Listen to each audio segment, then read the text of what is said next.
Ladies and gentlemen, my name is Akin and my colleague is Jake. We will be aiming to convince you that our proposed resolution 71-2 must be included at the agenda for the 71st World Health Assembly. The intention of our resolution is for the World Health Organization and its regional offices to develop a comprehensive global health emergency response framework capable of managing all public health emergency of international concern. The resolution comprises of the following directives. 1. The creation by the World Health Organization of a Public Health Emergency Coordination Center based in Geneva, Switzerland. Secondly, that all 6 WHO regional offices are to develop the physical response capacity to effectively and efficiently respond to acute public health emergencies of international concern.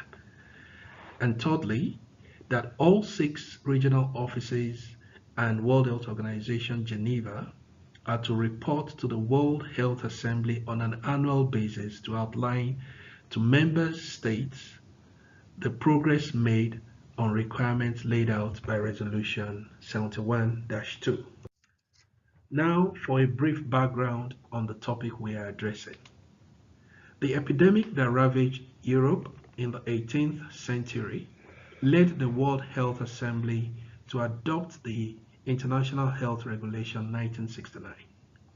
This was a non-binding agreement that failed to improve global health security in a significant way. This was revised in 2005 at the 58th World Health Assembly, and it provided a critical and universal framework for promoting global health security. An innovation of the International Health Regulation 2005 granted power to the World Health Organization to declare public health emergency of international concern rather than requiring only states to report cases of specific diseases. Also in this resolution, member states task themselves with developing national disease surveillance and response capacities to prevent international spread of diseases, and the World Health Organization was saddled with the responsibility of providing technical support to those countries struggling to meet the requirements in the International Health Regulation 2005. So why is this relevant? The Ebola outbreak in 2014 showed the inherent gaps existent in global health emergency response framework. However, alarm bells were ringing in the early 21st century with the SARS and H1N1 outbreaks. In the case of SARS, over 700 deaths were recorded along with economic and social disruption. Similar outcomes were present in the wake of H1N1, which originated in Mexico and spread all across many borders. These inadequacies were unresolved, which severely compromised the global health community response to Ebola. The Ebola outbreak was an unprecedented shock for the global health society framework. Main criticisms were that the World Health Organization did too little and were too late in the warning of the potential severity of this outbreak. Their delayed response is considered to be the shortcoming that led to its proliferation to Sierra Leone and Liberia. This resulted in underground responders lacking the resources that the containment of public health emergency required. Late 2014 and early 2015, admissions of failure on the part of World Health Organization to declare an emergency in response to the outbreak emerged from high levels from the World Health Organization. In May 2015, at the 68th World Health Assembly, calls were made for the World Health Organization to expand their capabilities by the creation of a $100 million emergency response fund. Concurrently, the World Health Organization pledged to develop its physical emergency response capacity. However, as of 2016, these goals are yet to be realized. Which brings us to our proposed resolution. The inclusion of Resolution 71/2 at the 71st World Health Assembly will recommend that the WHO and its regional offices begin work on the development of a comprehensive public health emergency response infrastructure.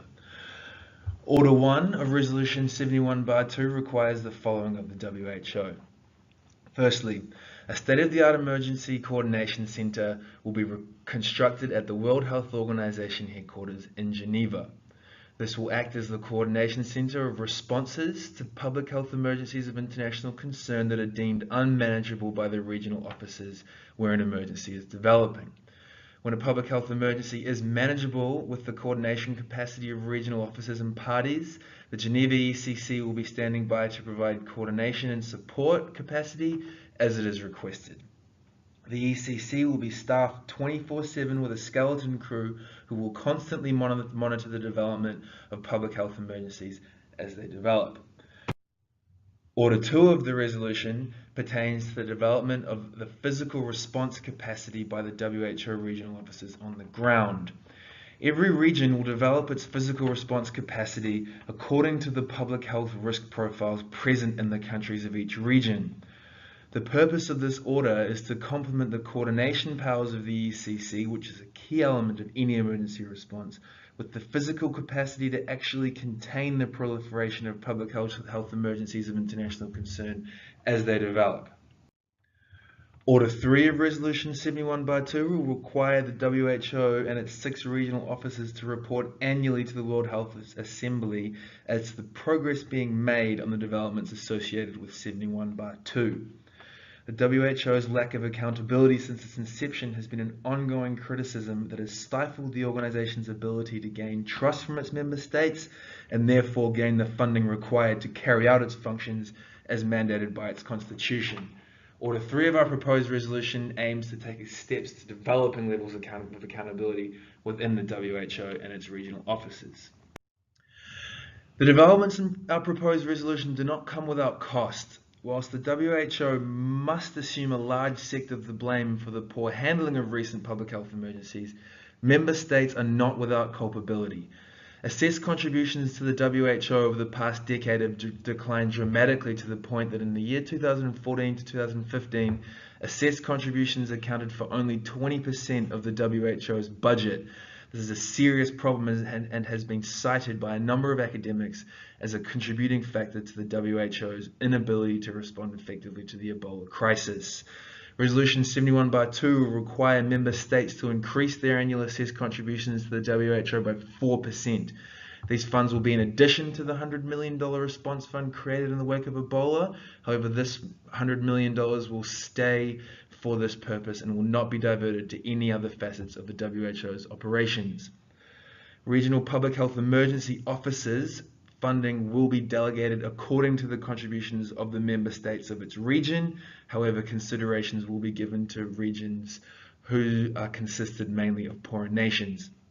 A primary aim of this resolution is to restore both the capacity and the reputation of the WHO as a global health leader. However, any organization based on international consensus is only as solid as the commitments made by its member states. This resolution will place the onus for development equally on the WHO to deliver in an area where it has failed to do so in the past, with the cooperation of its member states in regards to funding. Now, to conclude this proposal, the following points must be made clear. The role of the WHO in the emergency response space as prescribed by the International Health Regulations 2005 is not fit for purpose in the global health environment which we currently occupy. In the wake of the Ebola crisis, the WHO committed to both developing their emergency response capacity and creating a fund. However, neither of these were done in a meaningful way. The reality is that these commitments are not sufficient. This resolution would begin the path towards a comprehensive global health emergency response infrastructure capable of managing a future in which global health emergencies pose one of the greatest risks to the world as we know it. It is for this reason that Resolution 71/2 must be placed on the agenda for the 71st World Health Assembly.